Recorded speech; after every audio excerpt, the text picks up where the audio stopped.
এমন কি যে যেই বর্তমানের পোল্ট্রি মুরগি গোপাল ভাঁড় বলেছে শুয়ারের মাংস খাওয়া যাবে, মাজারে পড়া মুরগার মাংস খাওয়া যাবে না, তার বাপ তিনার কিতাব পড়ে মৌলবি হয়েছেন সেই ইমাম মোল্লা জীবন রাহমাতুল্লাহ আলাইহি, ইমামুল ফুকাহা, শুধু ফকি নয়, ফুকাহায়ে কেরামের মাথার তাজ ইমাম।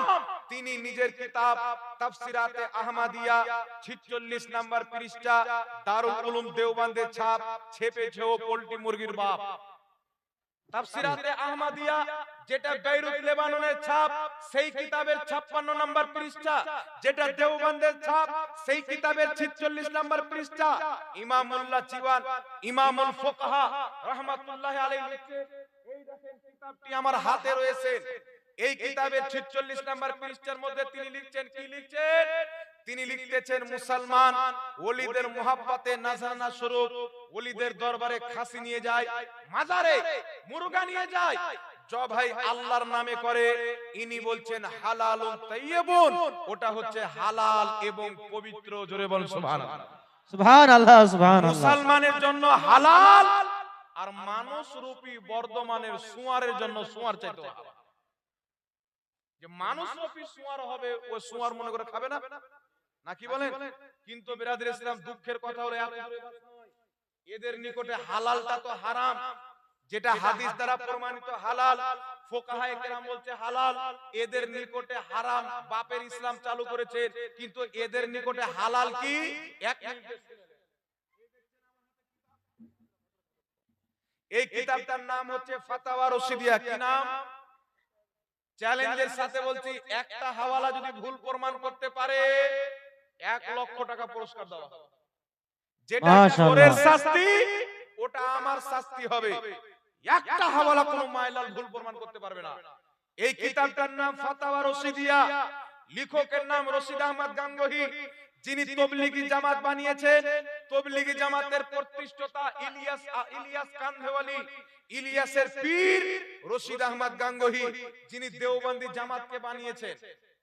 দেওবন্দি জামাতের গুরু, শাওকাতের গুরু, বর্ধমানের পোল্ট্রি মুরগির বাপেরও বাপ, ইনি নিজের কিতাবে ওর বাপ কি লিখছেন দেখেন।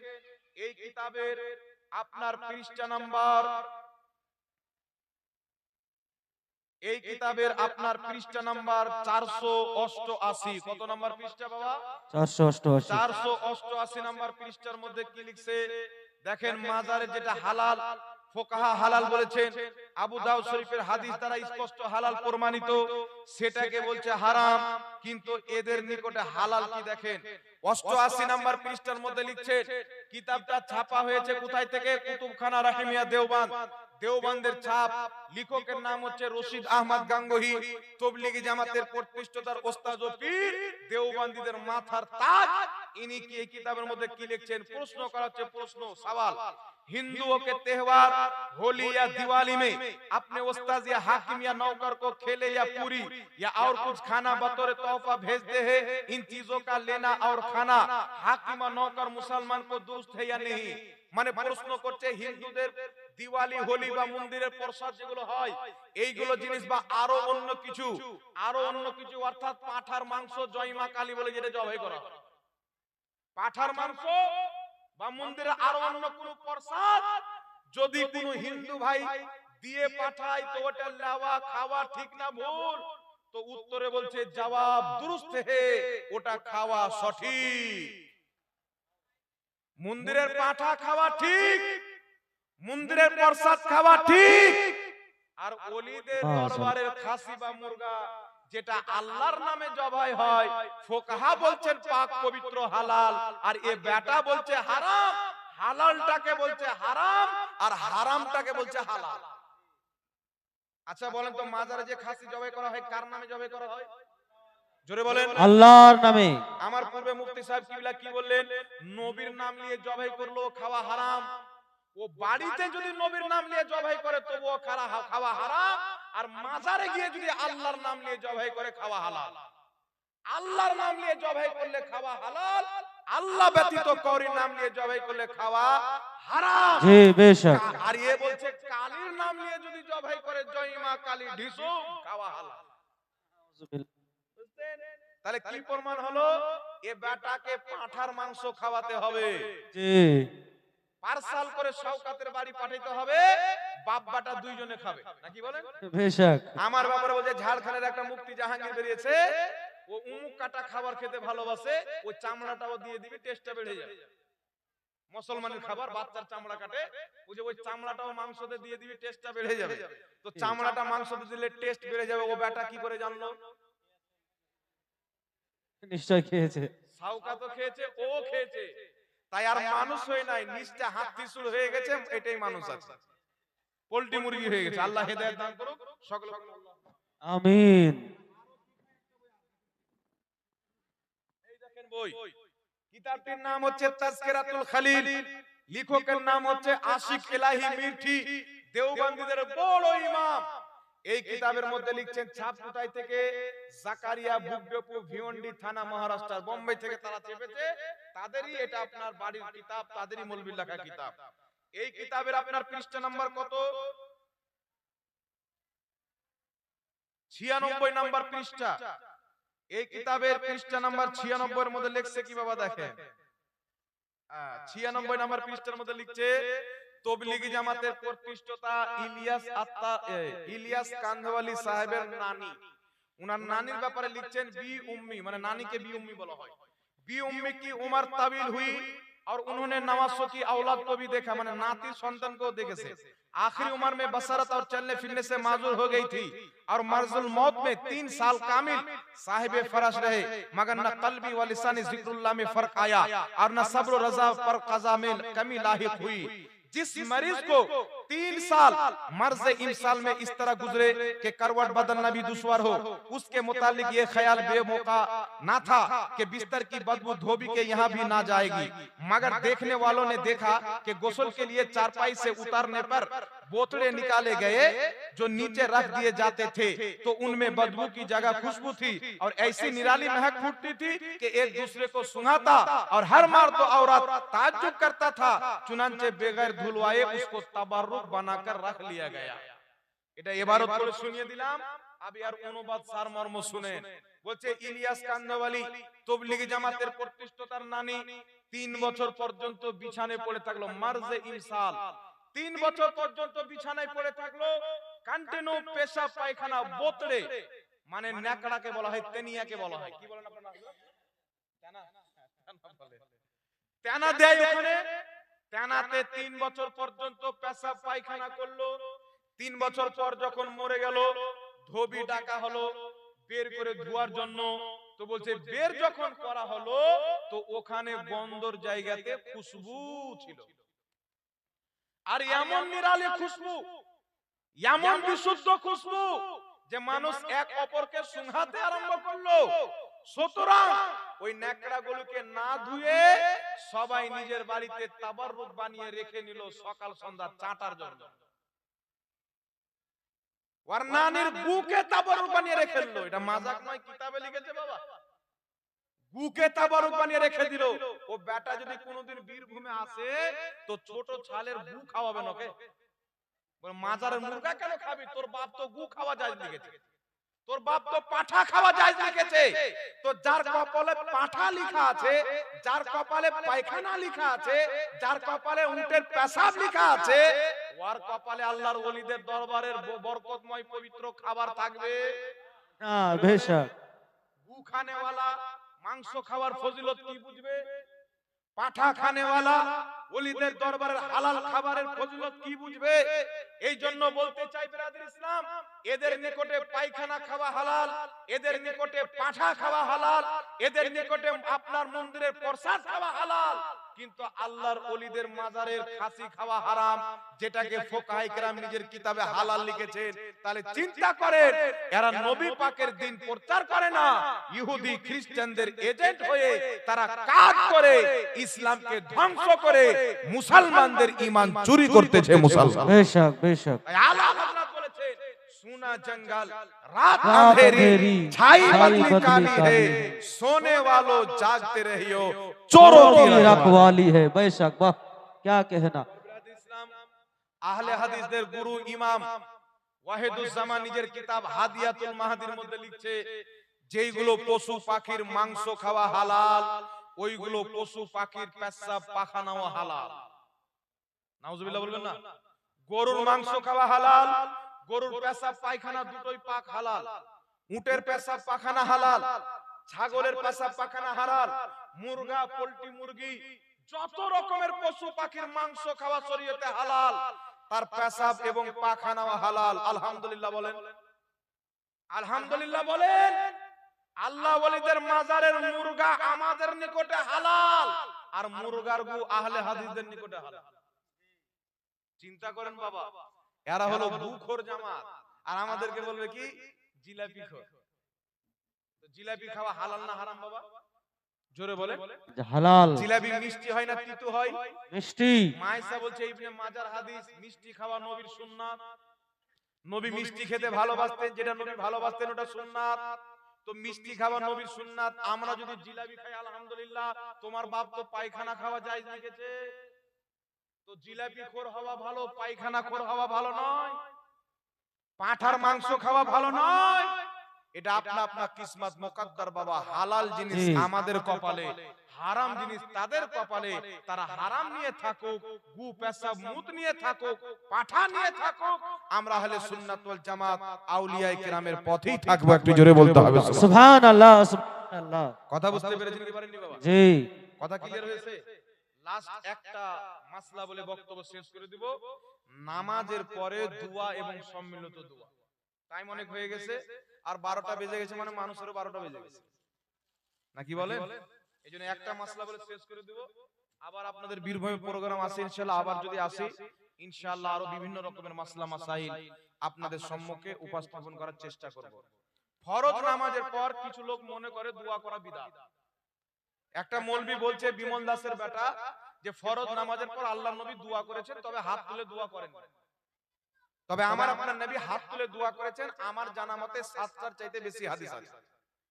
আল্লাহর নবী ফরজ নামাজের পর কিতাবুজ জুহাদের মধ্যে বিশুদ্ধ সহিহ হাদিস, আল্লাহর নবী সাল্লাল্লাহু আলাইহি সাল্লাম যখনই ফরজ নামাজে সালাম ফিরাতেন, মুক্তাদির দিকে চেহারা করে দুই হাত উত্তোলন করে দোয়া করতেন। সুবহানাল্লাহ, সুবহানাল্লাহ। সুবহানাল্লাহ হবে না? জি। আরেকটি হাদিস, আহলে হাদিসদের গুরু আব্দুর রহমান মুবারকপুরী নিজের কিতাব তোহফাতুল আহওয়াজির মধ্যে বিশুদ্ধ হাদিস লিখেছেন, আল্লাহর নবী ফরজ নামাজের পর হাত তুলে দোয়া করতেন। সুতরাং ফরজ নামাজে সালাম ফিরানোর পর হাত তুলে দোয়া করা এটা নবীর সুন্নাত। জোরে বলো সুবহানাল্লাহ, সুবহানাল্লাহ। এখন প্রশ্ন হচ্ছে সম্মিলিত দোয়া করা যাবে কি যাবে না? একটা কথা মনে রাখবেন, সম্মিলিত দোয়ার ব্যাপারে মাত্র দুটি হাদিস আপনাকে শোনাচ্ছি। একটি হাদিস ইমাম বাইহাকি ইমাম তাবারি রাহমাতুল্লাহ আলাইহি নিজের কিতাব মুআজামুল কবির লি তাবরানির মধ্যে ইমাম তাবরানি হাদিসটিকে উল্লেখ করেছেন, আর সেই হাদিসটিকে ইমাম হাইসামি নিজের কিতাব মাজমাউজ জাওয়াইদের মধ্যে উল্লেখ করে বলেছেন এই হাদিসের সমস্ত বর্ণনাকারী সহিহ। হাদিসটি কি? আল্লাহর নবী সাল্লাল্লাহু তাআলা আলাইহি ওয়াসাল্লাম বলছেন, আল্লাহ রাসূল বলেছেন, যেখানে মুসলমান সবাই মিলে দলবদ্ধভাবে আল্লাহর কাছে দোয়া করবে, একজন দোয়া করবে, বাকি সবাই আমিন বলবে, আল্লাহর প্রতি ওয়াজিব হয়ে যাবে দোয়াকারী যা চাইছে তা দেওয়া। জোরে বলেন সুবহানাল্লাহ, সুবহানাল্লাহ। হাকিম আল মুস্তাদরাক আলা সাহিহাইনের মধ্যে হাদিস, রাসূলে কায়নাত বলছেন, যেখানে মুসলমান দলবদ্ধভাবে আল্লাহর দরবারে হাত তুলে দোয়া করে, আল্লাহ পাক তাদের দোয়া কারেন্টের মতন কবুল করে নেয়। সুতরাং নামাজে আমরা দলবদ্ধ হই কি হই না বাবা? জানাজায় দলবদ্ধ হই কি হই না? জালসাতে, দাফনে, যেখানে মুসলমান দলবদ্ধ হবে তারা সবাই মিলে হাত তুলে একজন দোয়া করবে, বাকি সবাই আমিন বলবে। এটা নবীর হাদিসে আমল হবে। একে যারা বিদাতি বলবে ওদের 14 গোষ্ঠী বিদাত, আবু জেহেলের সাথে জাহান্নামে যাবে। নবীর হাদিসের বিপক্ষে যে ফতোয়া দিবে, নবী এটাকে জায়েজ বানিয়েছেন। কোন মায়ের লাল যদি নাজেজ বলে, সে নিজের বাবার ফতোয়ার প্রচার করলো, নবীর শরীয়ত প্রচার করলো না। আরেকটা হাদিস শুনলেন, লা মাযহাবিদের গুরু ইবনে তাইমিয়ার ছাত্র ইমাম ইবনে কাসির নিজের কিতাব আল বিদায়া ওয়ান নিহায়ার মধ্যে বিশুদ্ধ সনদে হাদিস নিয়ে এসেছেন। বিশ্ববিখ্যাত ইমাম তাবারি রাহমাতুল্লাহ আলাইহি তারিখে তাবারির মধ্যে হাদিসটিকে উল্লেখ করেছেন। হাদিস কি? হযরতে আলা বিন হাজরামি একটি মরুভূমি এলাকায় রাত্রি কাটালেন। ফজরের আজান হলো, জামাত চালু করলেন। জামাত চালু করে আলা বিন হাজরামি ইমাম হলেন, বাকি সমস্ত সাহাবী মুক্তাদি হলেন। হযরতে আলা বিন হাজরামি সালাম ফিরানোর পর দুই হাত উত্তোলন করে দোয়া করতে আরম্ভ করলেন। পিছনে শত শত সাহাবী মুক্তাদি হয়ে নামাজ পড়ছেন। তিনারা দেখছেন আলা বিন হাজরামি দোয়া করতে আরম্ভ করেছেন। প্রত্যেক সাহাবী নিজের হাতকে উত্তোলন করলেন। আলা বিন হাজরামি দোয়া করছেন, বাকি প্রত্যেক সাহাবী আমিন বলছেন। আলা বিন হাজরামি দোয়া করছেন, প্রত্যেক সাহাবী আমিন আমিন বলতেছেন। আল্লাহ পাক তাদের দোয়াকে কবুল করে নিলেন। জোরে বল সুবহানাল্লাহ, সুবহানাল্লাহ। তিনাদের সাওয়ারিগুলো হারিয়ে গেছিল। সম্মিলিতভাবে ফজরের ফরজ নামাজের পর তিনারা দোয়া করলেন, আল্লাহ তিনাদের সমস্ত সাওয়ারি ফিরিয়ে দিলেন। জোরে বল সুবহানাল্লাহ। এখন যদি কেউ বলে ফরজ নামাজের পর সম্মিলিত দোয়া করা বিদআত, তাহলে নবী পাকের শত শত সাহাবী যারা সম্মিলিত দোয়া করেছিলেন তারা বিদআতি? কথা বলে সাহাবা যেটা করেছেন সেটা বিদআত নয়। ফরজ নামাজের পর সাহাবা সম্মিলিত দোয়া করেছেন, ইমাম সাহেব দোয়া করেছেন, প্রত্যেক সাহাবী আমিন বলেছেন। সুতরাং কিয়ামত পর্যন্ত যারা ফরজ নামাজের পর ইমাম দোয়া করবে, মুক্তাদি আমিন বলবে, নাজায়েজ হবে না, সাহাবায়ে কেরামের সুন্নাত হবে। জোরে বলেন সুবহানাল্লাহ, সুবহানাল্লাহ। বেশক 73 ফিরকার মধ্যে 72টি জাহান্নামী, একটি জান্নাতি। মা আনা আলাইহি ওয়াসাবি, যে আমার তরিকাতে চলবে, সাহাবার তরিকাতে চলবে, তারাই হবে জান্নাতি। নবীর তরিকা ফরজ নামাজের পর হাত তুলে দোয়া করা, সাহাবীর তরিকা ফরজ নামাজের পর সম্মিলিত দোয়া করা। তো যারা ফরজ নামাজের পর হাত তুলে সম্মিলিত দোয়া করে তারা নবীর দলের লোক, সাহাবার দলের লোক। যারা দোয়া করে না এরা ইবলিস এবং আবু জেহেলের দলের লোক। বেশক বিদআত নিজে করে, বেটা ফতোয়া আমাদের উপরে দেয়। এখন বলবে হুজুর সাহাবা তো এক ওয়াক্তের নামাজের পরে একবারই করেছিলেন, আপনারা প্রত্যেক নামাজের পর প্রত্যেক দিন কেন করেন? তো পাগলা গাধা কোথাকার সাহাবায়ে কেরাম যেটা একবার করেছেন বারবার করা যায় না, না যায়? জোরে বলে। নবী মুস্তাফা জীবনে একবার হজ করেছেন, ওয়াহাবি 35 বার হজ কেন করে?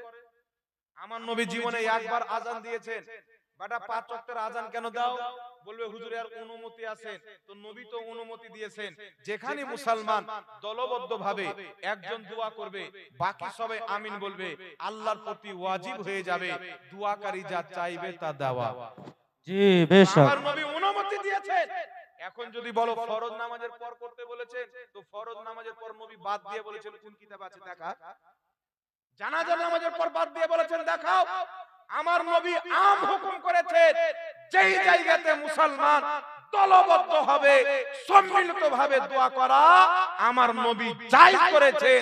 যারা নাজায়েজ বলবে ইহুদির মুসলমান হতে পারে, নবী মুস্তাফার মুসলমান হতে পারে না। বলেন সুবহানাল্লাহ, সুবহানাল্লাহ। বেশক এখন যারা দোয়া করে না পালিয়ে যায় তাদের হুকুম কি? হযরতে আনাস রাদিয়াল্লাহু তাআলা আনহু বলছেন, আমি আমার নবী একটা মসজিদের সামনে গেলাম, তো দেখছি মসজিদে সবাই মিলে হাত তুলে দোয়া করছেন, ইমাম সাহেব দোয়া করছেন, মুক্তাদিরা হাত তুলে আমিন আমিন বলছেন। আল্লাহর নবী বলছেন, আনাস আমি তাদের হাতে যা দেখছি তুমি কি দেখতে পাচ্ছ? হযরতে আনাস বলছেন, হুজুর দোয়া করেন যেন আমিও দেখতে পাই। নবী দোয়া করলেন, আনাস বলছেন আমিও দেখতে পাচ্ছি তাদের হাতে আল্লাহর নূর। তাদের হাতে, তারা সবাই মিলে আল্লাহর কাছে দোয়া করছেন, তাদের হাতে আল্লাহর নূর দেখতে পাওয়া যায়। নবী পাক বলছে, আনাস চলো আমরা তাদের দোয়াতে শামিল হয়ে যাই, তাদের দোয়াতে আমরা শরীক হয়ে যাই। নবী মুস্তাফা তাদের সম্মিলিত দোয়া মসজিদের ভিতরে হচ্ছিল, আমার নবী শরীক হয়ে গেলেন। তাহলে বোঝা গেল দোয়াতে শরীক হওয়া নবীর সুন্নাত, আর দোয়া দেখে পালিয়ে যাওয়া হচ্ছে বিদআত। যারা ফরজ নামাজের পর দোয়া করে তারা নবীর সুন্নাতে আমল করে, যারা পালিয়ে যায় তারা নবী বিরোধী আমল করে, আর নবী বিরোধী আমলটাই হলো বিদআত। কথা বুঝতে পেরেছেন? আল্লাহ বুঝার তৌফিক। বেশক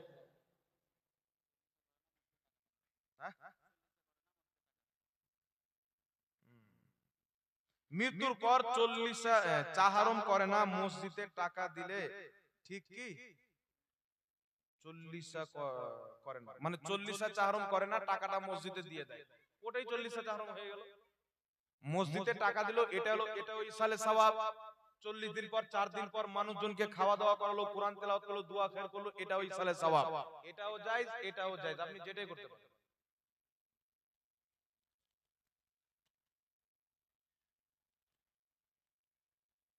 হুজুর আসসালামু আলাইকুম। ওয়া আলাইকুম আসসালাম ওয়া রাহমাতুল্লাহি ওয়া বারাকাতুহু। বাতিল ফিরকার যিনি গুরু ওয়াহাবি নজদির, তার সম্বন্ধে কিছু সহিহ হাদিস দিয়ে কিছু বলেন। দেখেন, বাতিল ফিরকা, আহলে হাদিস ফিরকার প্রতিষ্ঠাতা হচ্ছে মুহাম্মদ বিন আব্দুল ওয়াহাব নজদি। মুহাম্মদ বিন আব্দুল ওয়াহাব নজদির মান্যকারীকে বলা হয় ওয়াহাবি। মুহাম্মদ বিন আব্দুল ওয়াহাব নজদির কিছু ডেঞ্জারাস আকীদা ছিল। তার আকীদা ছিল নবী পাকের যে রওজায়ে মুবারাকা, এটা হচ্ছে দুনিয়ার সবচেয়ে বড় মন্দির। যারা নবীর রওজা জিয়ারত করতে আসে তারা মুশরিক। আমাকে যারা মানে তারা মুসলমান, বাকি পৃথিবীতে যত আছে সব মুশরিক। এগুলো মুসলমানকে মার্ডার করা ওয়াজিব, কতল করা ওয়াজিব, আর তাদের সম্পদ আমাদের জন্য লুটে নেওয়া হালাল। এটা তার বিশ্বাস, তার আকীদা ছিল। তারপরে ওকে দাঁড় করিয়েছিল আমেরিকা এবং বার্তানিয়া। মক্কা মদিনায় খেলাফতে উসমানিয়া, সুন্নিদের হুকুমত ছিল, মুসলিম সুপার পাওয়ার, অটোমান আম্পায়ার, তুর্কি হুকুমত, যাকে খেলাফতে উসমানিয়া বলা হয়। এই হুকুমত ছিল। এই হুকুমতকে ভাঙার জন্য, মুসলিম সাম্রাজ্যকে খতম করার জন্য আমেরিকা এবং বার্তানিয়া মুহাম্মদ বিন আব্দুল ওয়াহাব নজদিকে টাকা দিয়ে, পয়সা দিয়ে দাঁড় করালো।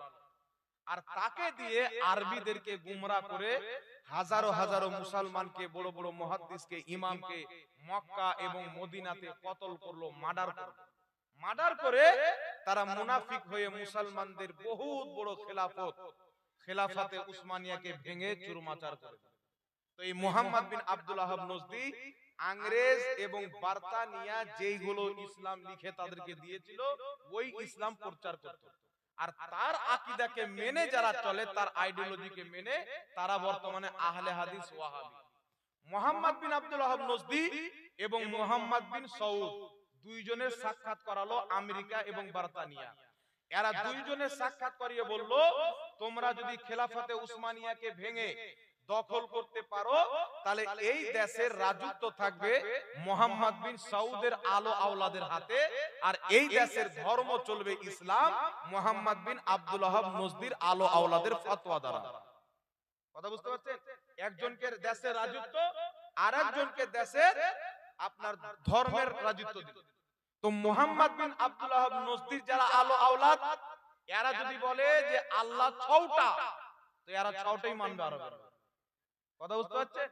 এরা যদি বলে যে শুধু মা ফাতেমা নয়, খালাও নবী ছিল, এটাও এরা বিশ্বাস করে।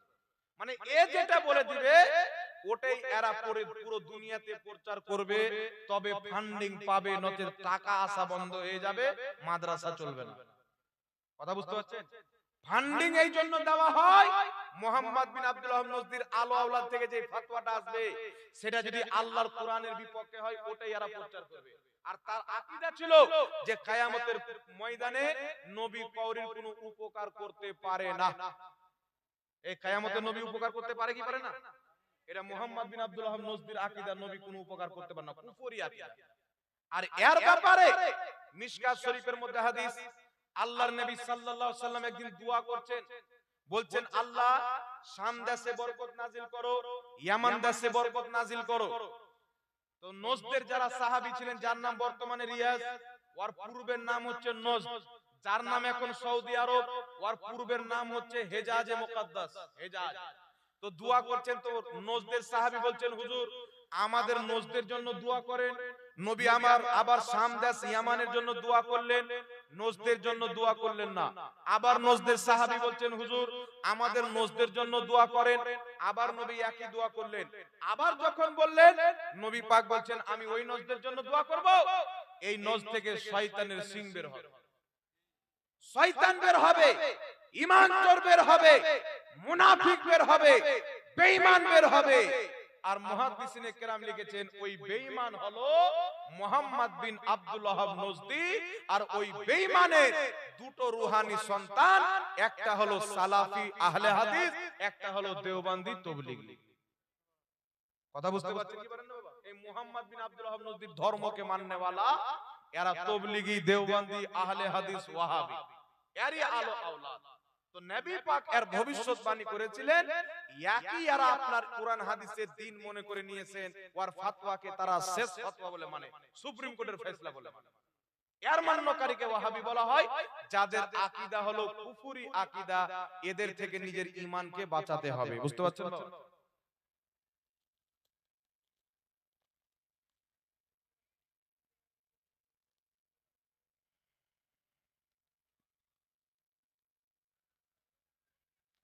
বেলডাঙ্গার সাইডে আহলে হাদিসদের মাদ্রাসায় আপনি ওয়াজ করতে গিয়েছিলেন, সেখানে ঝামেলা হয়েছিল ও মুনাজরায়, সেখানে ঝামেলা হয়েছিল ও ওরা মুনাজরায় বসেনি, তাই ওই মাদ্রাসা সুন্নি হয়েছে এবং কিছু মসজিদ সুন্নি হয়েছে, কিন্তু জায়গার নাম বলা হয়নি, সেই জন্য মানুষ বিশ্বাস করছেন না, তাই জায়গার নাম দিয়ে কিছু কথা বলেন। ভাই আমি নয়, মুফতি জুবের সাহেব, বেলডাঙ্গা না, ওটা নবগ্রাম থানা। নবগ্রাম থানাতে মুফতি জুবের সাহেব আর মুফতি নঈমুদ্দিন সাহেব, হ্যাঁ জি নঈমুদ্দিন সাহেব দুইজন মুনাজারা করতে এসেছিলেন। দেওবন্দিরা বেলডাঙ্গার সুরলিয়া ফুরলিয়ার মৌলবীরাকে ডেকেছিল, আর আমাদের সুন্নি একটাই ছেলে, বাকি সব সমাজের ওয়াহাবি, মাদ্রাসায় ওয়াহাবি, শিক্ষক ওয়াহাবি, মাদ্রাসা 5টা 6টা মসজিদের ইমাম ওয়াহাবি। মুফতি জুবের সাহেব আর মুফতি নঈমুদ্দিন সাহেব এসেছিলেন মুনাজারা করতে, আর বেলডাঙ্গার মৌলবীরা কি করলো, মুনাজারা হবে সব রেডি, আর মাদ্রাসায় মাইক লাগিয়ে গালি দিতে লাগলো, মুনাজারায় বসবে না তাই। তো কমিটির লোক একটা জায়গা ফিক্স করে মাহফিল কায়েম করেছেন, স্টেজ সাজিয়েছেন, এখানে এসো। তো ওরা আসবে না, মাদ্রাসায় চেঁচাচ্ছে, তখন পাবলিক কি করলো, 2-10টা পাবলিক লাঠি নিয়ে গিয়ে এমন পিটান পিটালো, মাদ্রাসা থেকে ভাগিয়ে গেল, মসজিদের মৌলবীরাও পালিয়ে গেল।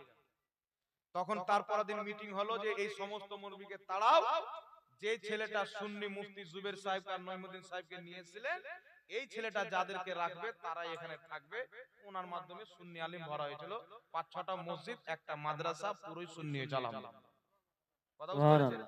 বেলডাঙ্গা আমার কোনো বক্তব্যতে এরকম নাম নাই, আপনি ভালো করে শুনে নিন। আর একটা মাদ্রাসা হচ্ছে আপনার এইদিকে মুর্শিদাবাদের হেরামপুর, এদিকে হেরামপুর মাদ্রাসা আছে, হেরামপুর বলে, পাঁচরাহা হেরামপুর, যেখানে মাওলানা মুমিনুল ইসলাম ওখানকার হেড শিক্ষক। ওই মাদ্রাসা দেওবন্দীদের ছিল, বেলডাঙ্গার মৌলবী আর মুফতি জুবের সাহেব বক্তা। মুফতি জুবের সাহেব বক্তব্য দিলেন, বেলডাঙ্গার মৌলবী ঝামেলা লাগিয়ে দিল। ঝামেলা যখন লাগলো তো মুনাজারা হবে সকালে, সকালে ওরা পালিয়ে গেল। যখন পালিয়ে গেল তো গ্রামের লোক বলছে, ওরা যখন পালিয়ে গেল তো ওদের পক্ষের মৌলবী তোরাও মাদ্রাসা থেকে ভাগিয়ে দিল সুন্নি মৌলবী রেখে। আলহামদুলিল্লাহ এখন সেটা সুন্নিদের মার্কাজ। সুবহানাল্লাহ বলেন। সুবহানাল্লাহ। তো আলহামদুলিল্লাহ ফেস টু ফেস যখন বসার করবেন, ইউটিউবে চেঁচাচ্ছে মেচাচ্ছে এগুলো সবাই করতে পারে, কিন্তু ফেস টু ফেস আপনারা বসেন দেখবেন, সুন্নি কোনোদিন ফেস টু ফেস বসতে ইনকার করবে না। আপনারা ব্যবস্থা করেন যেখানে হোক, আপনাদের রামপুর হাট হোক, বা আপনাদের মুরারই হোক, বা আপনাদের নলহাটি হোক, বা আপনাদের উমরপুরের মাটিতে হোক, হোটেল বুক করেন, ওদের 10 জন আমাদের 10 জন, ফেস টু ফেস বসান, 2-3টা ক্যামেরা থাকবে, ইনশাআল্লাহ আহলে সুন্নাত ওয়াল জামাত অবশ্যই হাজির হবে। আর ইনশাআল্লাহ 100% গ্যারান্টি আহলে সুন্নাত ওয়াল জামাত কি আল্লাহ জয় দান করবে। জোরে বলেন সুবহানাল্লাহ। সুবহানাল্লাহ। বেশক। আর কিছু আছে নাকি? আর কিছু নাই।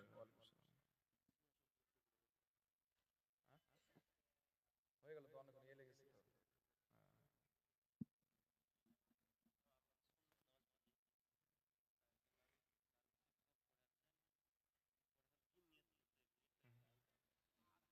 শুনেন বিরাদর ইসলাম, নামাজের নিয়ত নিয়ে একটা ঝামেলা চলছে এখন। বাংলাদেশের কিছু ঘুমটাওয়ালা মৌলবি বলছে যে নিয়াত করা হচ্ছে বিদআত, এটা কোনো হাদিস দ্বারা প্রমাণিত নয়। একটা কথা মনে রাখবেন, আমি একটি আয়াত পড়েছিলাম, আল্লাহ বলছেন আল্লাহর হুকুম মানো, নবীর হুকুম মানো, ওয়া উলিল আমরে মিনকুম, হুকুম দাতাদের হুকুম মানো। হুকুম দাতা উলিল আমর থেকে হক্কানি আলিম এবং ফকিহকে বুঝিয়েছেন, যারা হক্কানি ফকিহ তাদের ইজতিহাদকেও মানো, এটা কোরআন পাকের হুকুম। বুঝতে পারছেন? তাহলে কেউ যদি আল্লাহ রাসূলের বাণীকে মানে, কোরআন হাদিসকে মানে, আর ফুকাহায়ে কেরামকে না মানে, তার কোরআন মানা হলো? কোরআন বলছে হক্কানি ফুকাহাদের ফতোয়া মানো, আর আমি ফতোয়া মানি না, হক্কানি ফকিহকে মানি না, তাহলে কোরআন মানা হলো? কোরআন মানা হলো না। কোরআন যাকে যাকে মানতে বলছেন আপনি তাকে তাকে মানবেন, তবেই আপনি কোরআনকে মানবেন। না কি বলেন? কথা বলে। এই জন্য বিরাদর ইসলাম, মুখে নিয়ত করা, রাসূল পাক বলছেন ইন্নামাল আমালু বিন্নিয়াত, প্রত্যেক আমলের ফল তার নিয়তের উপরে।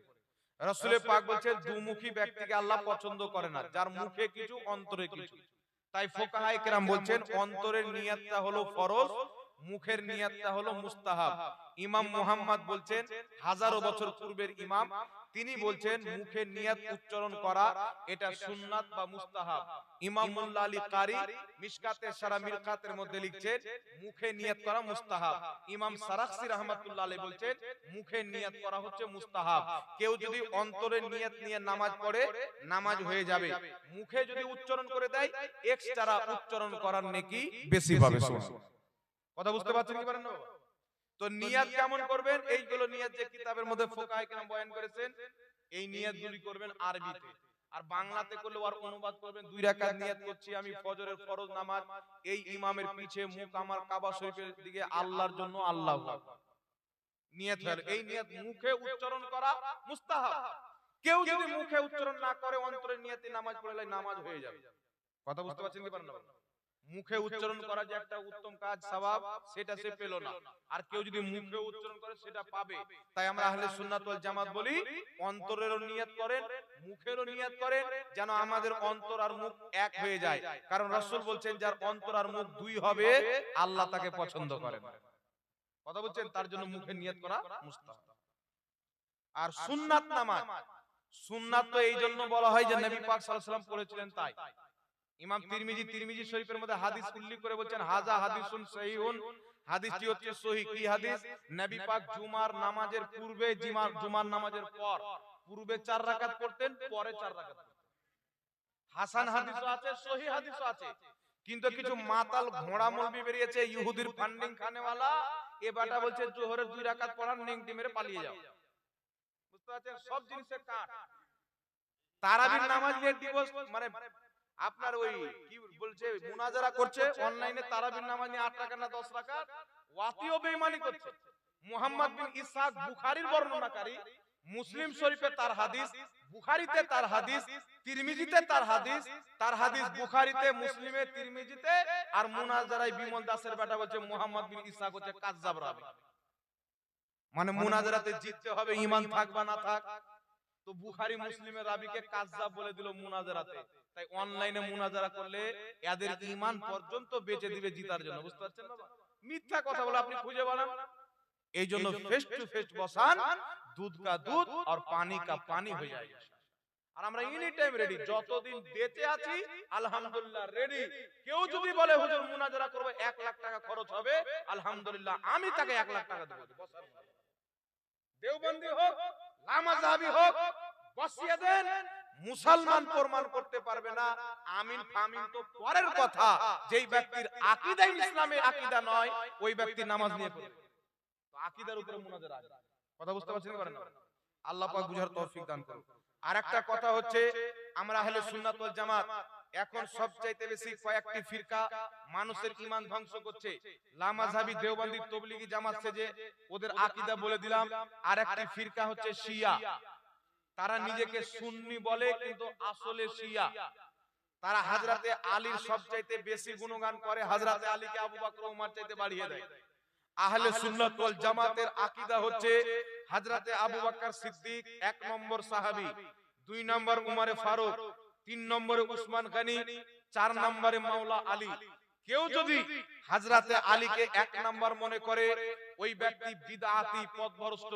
আর কেউ যদি আবু বকর সিদ্দিক, উমরে ফারুকের খেলাফতকে অস্বীকার করে ওই ব্যক্তি হবে কাফির। কথা বুঝতে পারছেন? কেউ যদি বলে আবু বকর সিদ্দিক নবীর খলিফা ছিল না, ও কাফির। উমর ফারুকের খলিফা চুনলব কাফির। আর কেউ যদি বলে হযরতে আলী আবু বকর সিদ্দিক চাইতেও বেশি ফজিলতপূর্ণ, ও হচ্ছে বিদআতি পথভ্রষ্ট। এটা শিয়াদের আকীদা, সুন্নিদের আকীদা নয়। কথা বলছেন বাবা? আপনাদের বীরভূমের মাটিতে মনে হয় একটা ফুচকা মৌলবি বেরিয়েছে, এত বড় বড় দাড়ি, ওর মুখটা দেখবেন তো মনে হচ্ছে কেচুয়া। এ বলছে এই দরবারের কোন মুরিদের আত্মা অতক্ষণ পর্যন্ত আজরাইল কবুল করে না যতক্ষণ পর্যন্ত এই শিয়া দরবারের পীরের কাছে অনুমতি না নিয়ে যায়। বুঝছেন? ওর মুরিদের আত্মা কবুল করে তো আর পীরের কাছে অনুমতি নিয়ে তো তোর পীর কেন মরলো ভাই? নাকি বলেন? ওর পীর কেন মরলো?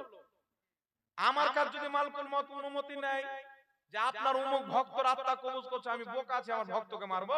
জি। আমি বলবো শোন, আমার আর আমার ভক্ত বাদ দিয়ে সারা দুনিয়ার কবুল দিয়ে বাড়ি চলে যাচ্ছে। নাকি বলেন? আমার ভক্তদের বাদ দিয়ে সারা দুনিয়ার আত্মা কবুল করে নাও। কি বলেন? তা মালকুল মত পারমিশন নেবে? ওর বাপের চাকর। কথা বলেন তো। তো এরা হচ্ছে শিয়া, কিন্তু নিজের নামের পরে কাদরি লাগায়, চিশতি লাগায়। এই রকম ভণ্ড থেকে ঈমান বাঁচিয়ে রাখবে, আহলে সুন্নাত ওয়াল জামাতের প্রতি কায়েম থাকতে হবে। শিয়াদের আকীদা হযরত আলীকে আবু বকর চাইতে আফজাল মানবে। শিয়াদের আকীদা সাহাবীয়ে রাসূল হযরতে আমিরে মুয়াবিয়াকে তারা কাফির বলবে। হযরতে আমিরে মুয়াবিয়াকে যে কাফির বলবে ওই ব্যক্তি নিজেই কাফির। হযরতে আলীকে যে ব্যক্তি আফজাল বলবে ওই ব্যক্তি বিদআতি পথভ্রষ্ট। আবু বকর সিদ্দিকের খেলাফতকে অস্বীকার করবে ওই ব্যক্তি কাফির। সাহাবাকে গালি দিবে আর আলী আলী করবে, এরা হচ্ছে শিয়া, এরা সুন্নি মুসলমান নয়। কথা বুঝতে পারছেন কি বলেন না বাবা? এটা লক্ষ্য রাখতে হবে। ইরানের টাকা এখন চতুর্দিকে ভালোই তারা লুটাচ্ছে, এক একটা মৌলবীকে পর্যন্ত ইশারা করে। কথা বুঝতে পারছেন কি বলেন না বাবা? এই জন্য শিয়া দল থেকেও আল্লাহ আমাদের হেফাজত করুক, বদমাযহাব ওয়াহাবি থেকেও হেফাজত করুক।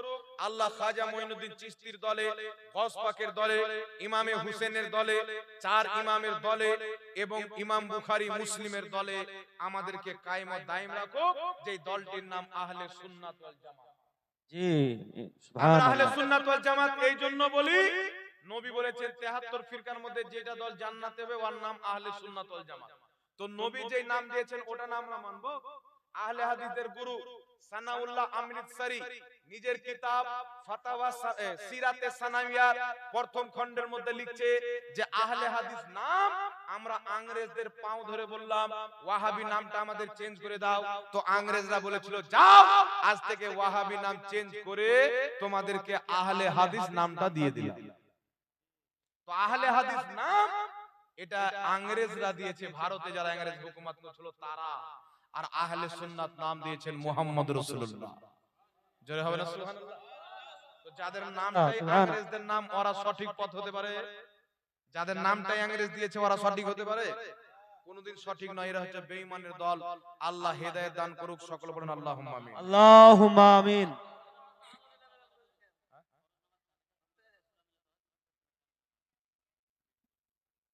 নবী পাক মিলাইনি তাই মিলাইতে হয় না, সব প্রশ্ন জবাব সব আছে। একটা হাদিস আপনাকে শোনাই বাবা, রেফারেন্স একটু দিয়ে দিই। বিষয় হচ্ছে আমরা যখন তাশাহুদে আঙ্গুল চাড়ি আশহাদু আল্লা ইলাহা ইল্লাল্লাহ, আর কিছু লোক বলছে হুম হুম হুম হুম হুম, লাড়ালাড়ি করে কি করে না, এদেরকে কিছু জয়ীফ হাদিস, দুর্বল হাদিস দেওয়া হয়েছে। হাদিসটি দুর্বল, আর বাংলাদেশের কাযযাব লিখছে হাদিসটি সহিহ। মুজাফফর বিন শয়তান লিখছেন হাদিসটি সহিহ। এই দুর্বল হাদিস দিয়ে সহিহ বলে চালিয়ে দিচ্ছে। এ তো মূর্খ লোক, এ জানে না যেটা বুখারীর দেওয়া কিতাব নয়, কাযযাবিন ইহুদির দেওয়া কিতাব। তবে আঙ্গুল তুলে না লড়ানো এটা নবীর সুন্নাত। হাদিস আপনাকে বলে দিচ্ছি, ইমাম নাসাই নিজের কিতাব নাসাই শরীফ তৃতীয় খণ্ড 37 পৃষ্ঠা হাদিস নাম্বার 1277 এবং সুনানুল কুবরা লিল বাইহাকি দ্বিতীয় খণ্ড 65 পৃষ্ঠা হাদিস নাম্বার 1194। ইমাম বাগাবী রাহমাতুল্লাহ আলাইহি শারহ সুন্নাহ কিতাবের মধ্যে তৃতীয় খণ্ড 178 পৃষ্ঠা হাদিস নাম্বার 675। হাদিসটি কি? আল্লাহর নবী সাল্লাল্লাহু আলাইহি সাল্লাম নামাজে তাশাহুদে নিজের আঙ্গুলকে চাড়তেন, চাড়ার পরে আল্লাহর নবী সাল্লাল্লাহু আলাইহি সাল্লাম বসিয়ে নিতেন, এর মাঝে হিলা লড়া করতেন না। নবী পাক আঙ্গুল চাটতেন, আশহাদু আল্লা ইলাহা ইল্লাল্লাহ। হিলালালা এরকম এরকম করতেন না। হাদিসটি সহিহ না জয়ীফ শুনেন। ইমাম সানআনী রাহমাতুল্লাহ আলাইহি নিজের কিতাবের মধ্যে হাদিসটিকে সহিহ বলেছেন। ইমাম নববী রাহমাতুল্লাহ আলাইহি হাদিসটিকে সহিহ বলেছেন। ইমাম নববী রাহমাতুল্লাহ আলাইহি খুলাসাতুল আহকাম প্রথম খণ্ড 427 পৃষ্ঠার মধ্যে হাদিসটিকে সহিহ বলেছেন। ইমাম সানআনী তানবীর শারহুল জামিউস সাগীর কিতাবের হাদিস নাম্বার 7038 এর মধ্যে হাদিসটিকে সহিহ বলেছেন। ইমাম মোল্লা আলী কারি রাহমাতুল্লাহ আলাইহি নিজের কিতাব মিরকাতের মধ্যে হাদিসটিকে সহিহ বলেছেন। ইমাম ইবনুল মুলাক্কি রাহমাতুল্লাহ আলাইহি নিজের কিতাব বদরুল মুনির চতুর্থ খণ্ড 11 পৃষ্ঠার মধ্যে হাদিসটিকে সহিহ বলেছেন। আহলে হাদিসদের বাপ আব্দুর রহমান মুবারকপুরি নিজের কিতাব তোহফাতুল আহওয়াজির মধ্যে হাদিসটিকে সহিহ বলেছেন। একাধিক ইমাম বলেছেন নামাজে তাশাহুদে আঙ্গুল চেড়ে লড়াতে হবে না, নবীর লড়াই নেই। এই হাদিসকে 12 জন ইমাম সহিহ বলেছেন। জোরে বলেন সুবহানাল্লাহ সুবহানাল্লাহ। তাহলে নামাজে আঙ্গুল তুলে না লড়ানো এটা নবীর সুন্নাত। জি বেশক। আর খুচুর পুচুর যারা করে এরা খুচুর পুচুর নামাজ, এদের সব হচ্ছে মানসুখ। পূর্বে নবী করেছেন, পরে ছেড়ে দিয়েছেন। তো নবী পূর্বে করে পরে ছেড়ে দিয়েছেন, পরেরটাকে নিবেন না। তোমরা যখন সবটা পূর্বেটাকে নিবেন, তো পূর্বে দারু খাওয়া জায়েজ ছিল, ওটা পান করো, পরে হারাম হয়েছে। পূর্বে দারু জায়েজ ছিল, পরে হারাম হয়েছে, তো দারুও পান করো। পূর্বের হাদিসগুলো পেশ করবে নাকি বলেন? পূর্বের মাসলা হচ্ছে কুরবানির মাংস 3 দিনের বেশি রাখা যাবে না, আর পরের মাসলা হচ্ছে যতদিন ইচ্ছা ততদিন রাখো। তার পূর্বের হাদিস লিয়া ওয়াহাবিরা 3 দিনের বেশি রাখতে পাবে না, কি বলেন বাবা? তো এদের নামাজের মধ্যে অসংখ্য জালিয়াতি, অসংখ্য খেয়ানত এদের নামাজের মধ্যে বিদ্যমান রয়েছে। সুতরাং আহলে হাদিসদের নামাজ, আহলে হাদিসদের ফতোয়া অনুযায়ী জাল নামাজ, এটা সুন্নাতি নামাজ নয়। এরা নামাজের মধ্যে চেঁচিয়ে আমিন বলে। একে জিজ্ঞাসা করেন বিমল দাসের বেটাকে, চেঁচিয়ে কেন আমিন বলো? এ বেটা বলছেন যে সাহাবায়ে কেরাম এত জোরে আমিন বলতেন, মসজিদ গুমগুম গুমগুম করতে করতে আমরাও জোরে আমিন বলি। এদের আব্বা মুজাফফর বলছে সাহাবার তরিকায় নামাজ পড়লে নামাজ হবে না, নবীর তরিকায় পড়তে হবে। তো সাহাবা জোরে আমিন বলতেন, নবী আসতে বলতেন। হাকিম আল মুস্তাদরাকে হাদিস, মুসান্নাফে মুসনাদে আহমদের মধ্যে হাদিস, অসংখ্য হাদিস নবী এবং সাহাবা আমিন বলতেন আসতে। আর এরা যে হাদিস পেশ করে গুম গুম করতো মসজিদ, বলেন তো বাবা, নবীর জামানাতে মসজিদ ছিল কাচ্চি। কাচ্চি মসজিদে কেউ যদি আমিন বলে গুম গুম করবে? জোরে বলে। একে পাগলা কামড়াচ্ছে, এই যে গুম গুম করতো। হাদিসটি কোন কিতাবে? যে বুখারী, বুখারীতে সনদ নাই। হাদিসটা আছে, সনদ নাই। আর সনদ নাই তো হাদিসটা দলিল নয়, বুঝতে পারছেন? মুসান্নাফ ইবনে আবি শাইবার মধ্যে হাদিস একেবারে নিম্ন পর্যায়ের জয়ীফ হাদিস। সাহাবা এত জোরে আমিন বলতেন, মসজিদ গুম গুম করতেন, কোন মায়ের লাল এই বিষয়ে একটা সহিহ হাদিস দেখাতে পারে। তবে আহলে হাদিসদের চরিত্র হলো নিজের পক্ষে যদি হাদিসটি জাল থাকে টেনে টুনে মানুষের সামনে সহিহ বলে উপস্থাপন করো। আর হানাফিদের পক্ষে হাদিসটি যদি সহিহ থাকে ওকে যেমন করে হোক জয়ীফ প্রমাণ করো। এটা হচ্ছে ইহুদিদের দেওয়া তরিকা, যেটা তারা অবলম্বন করেছে। আল্লাহ জাতিকে হেদায়েত দান করুন। আর আহলে সুন্নাত ওয়াল জামাত নবীর হাদিস যেই দিকে আমরা যাব সেই দিকে, আর ইয়ারা বলছে আমরা যেই দিকে হাদিস নিয়ে যাব সেই দিকে, যেই দিককার হাদিস হোক। আর আহলে সুন্নাত ওয়াল জামাত বলছে নবীর হাদিস যেই দিকে সুন্নি মুসলমান সেই দিকে। জোরে বলেন সুবহান। এখানে একটি প্রশ্ন করা হয়েছে, আমরা আহলে হাদিস বন্ধু, এটা কি লেখা আছে? এটা বক্তারা বক্তব্য যে আরবে, ও আহলে হাদিস বন্ধুদের বক্তব্য, আরবে ইসলাম সৃষ্টি হলো, আরব দেশে কেন ওলিদের মাজার দেখতে পাওয়া যায় না? আরবে ইসলাম অবশ্যই এসেছেন, নবী মক্কাতে এসেছেন, মদিনায় ইন্তিকাল করেছেন, তো আরবে কেন ওলিদের মাজার নাই? একে বলা হয় যে কিয়ামতের পূর্বের দিন জন্ম নিয়েছেন, আর বলছেন যে আদম নবী বলে কেউ ছিল না। আচ্ছা বলেন তো বাবা, আদম আলাইহিস সালাম দুনিয়ার প্রথম মানুষ নাই? তো এখন যদি কেউ বলে যে আদম আলাইহিস সালাম বলে কোন ব্যক্তি কোন জিনিস ছিল না, তাহলে ওই ব্যক্তির কথা গ্রহণ করা যাবে, মানা যাবে? কথা বলে। তো আরবে ইসলাম আসা কালকে এসেছে না পরশু এসেছে না 1400 বছর আগে এসেছে? 1450 বছর আগে এসেছে। আজ থেকে কমবেশ 40-45 বছর পূর্বে বা 75 বছর পূর্বে 1922 সালের পূর্বে আরবের মাটিতে জান্নাতুল বাকিতে জান্নাতুল মালাতে বড় বড় আল্লাহর ওলি, নবীর মেয়ে ফাতেমা, হযরতে উসমান গনি, বড় বড় সাহাবার কবরের উপরে গুম্বাজ তৈরি করা ছিল, যাকে আমরা মাজার বলে থাকি। জি আর মাজার তৈরি করা ইমাম কাসানি রাহমাতুল্লাহ আলাইহি বাদায়ুস সানায়ের মধ্যে বিশুদ্ধ সনদে হাদিস নিয়েছেন। হযরতে আব্দুল্লাহ ইবনে মাসউদ কুফাতে ইন্তেকাল করেছিলেন। বাদায়ুস সানায়ের মধ্যে হাদিস, হাকিম আল মুস্তাদরাকের মধ্যে হাদিস, মুজামুল কাবীর লি তাবরানির মধ্যে হাদিস, মাজমাউজ জাওয়াইদের মধ্যে ইমাম হাইসামি হাদিসটিকে লিখেছেন। ইমাম হাকিম বলছেন হাদিসটি সহিহ, ইমাম হাইসামি বলছেন হাদিসটি সহিহ।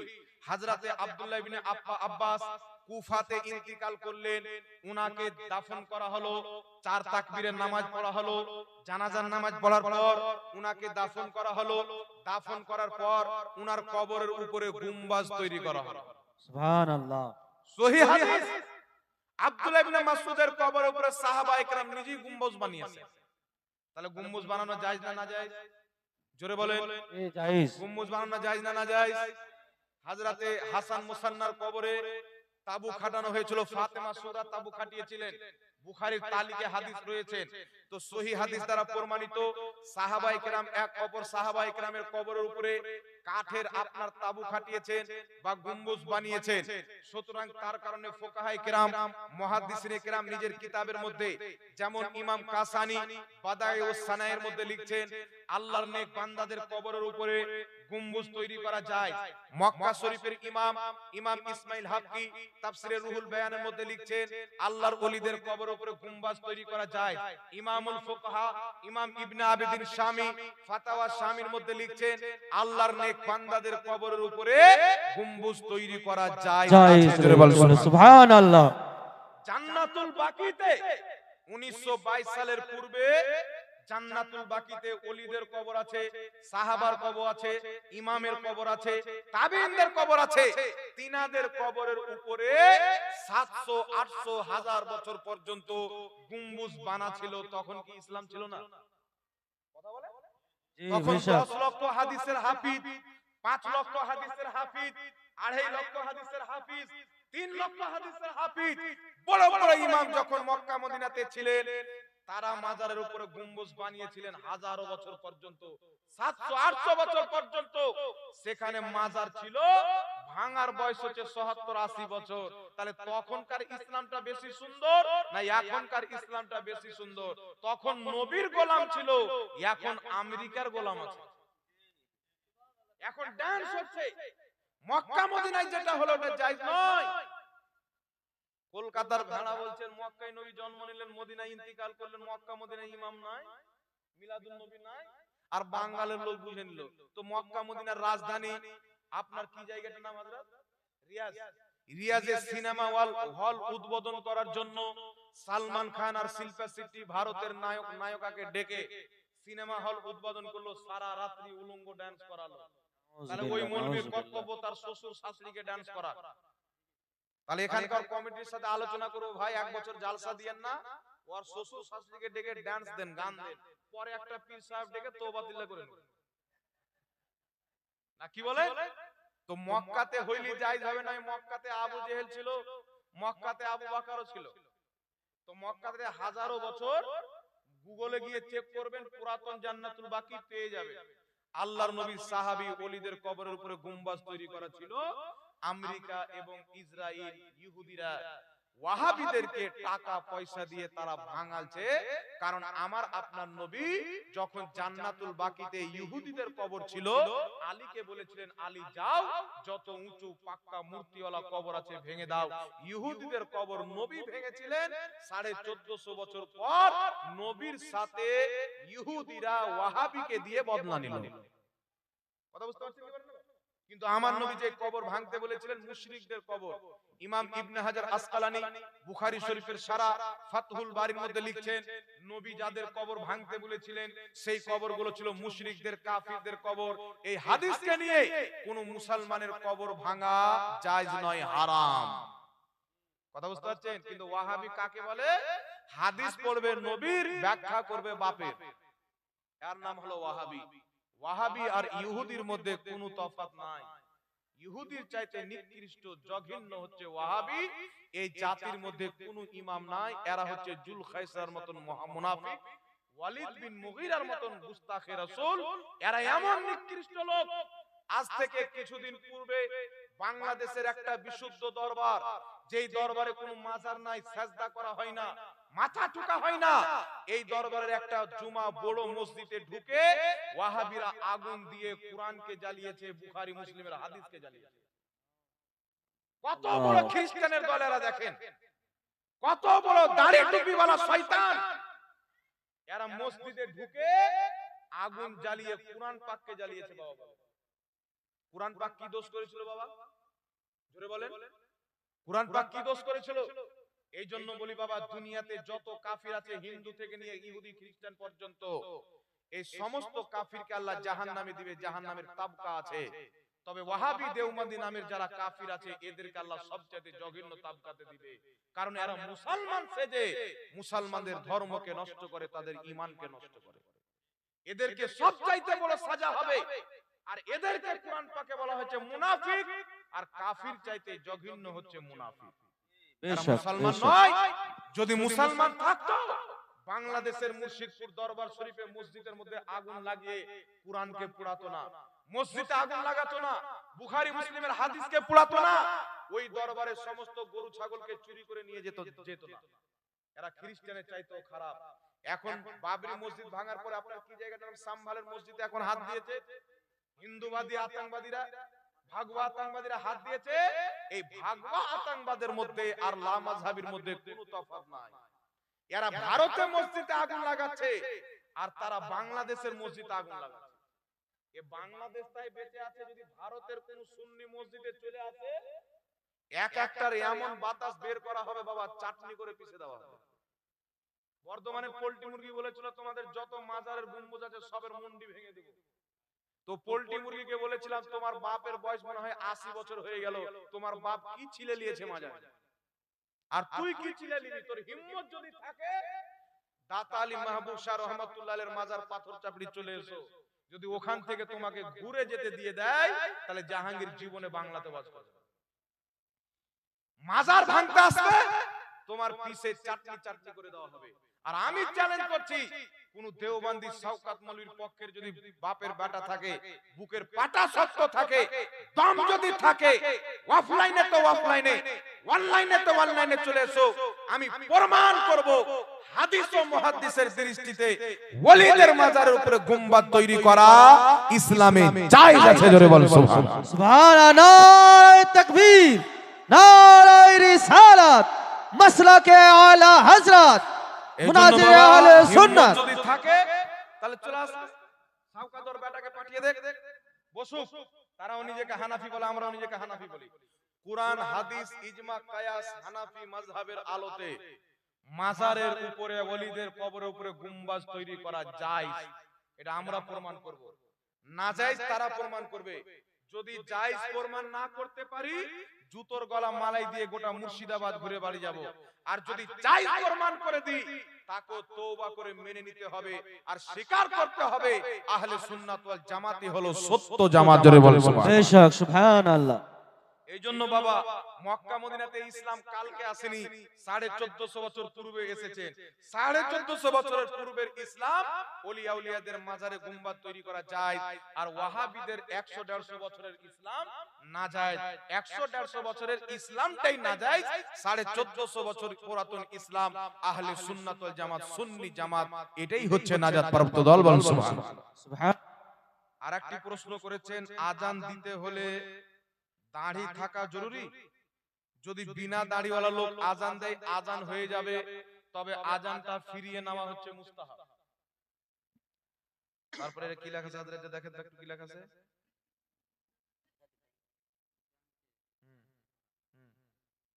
ব্যাংকে চাকরি করা কি জায়েজ? ব্যাংকটা দেখতে হবে কি ব্যাংক, ব্যাংকটার তরিকা জায়েজ কি না জায়েজ। যদি ব্যাংকটার তরিকা হারাম থাকে, অবৈধ কর্মকাণ্ড থাকে, তাহলে চাকরি করা অবৈধ হবে। আর হালাল কর্মকাণ্ড থাকে তাহলে চাকরি করা হালাল হবে। কথা বুঝতে পারছেন কি পারেন না? তো ওটা দেখতে হবে সিস্টেমটা। এগুলো প্রশ্ন হচ্ছে লিখিত আকারে দাও, তাহলে কি আপনি যেরকম ডিটেইলস লিখে দিবেন আপনাকে ডিটেইলস উত্তর দেওয়া হবে।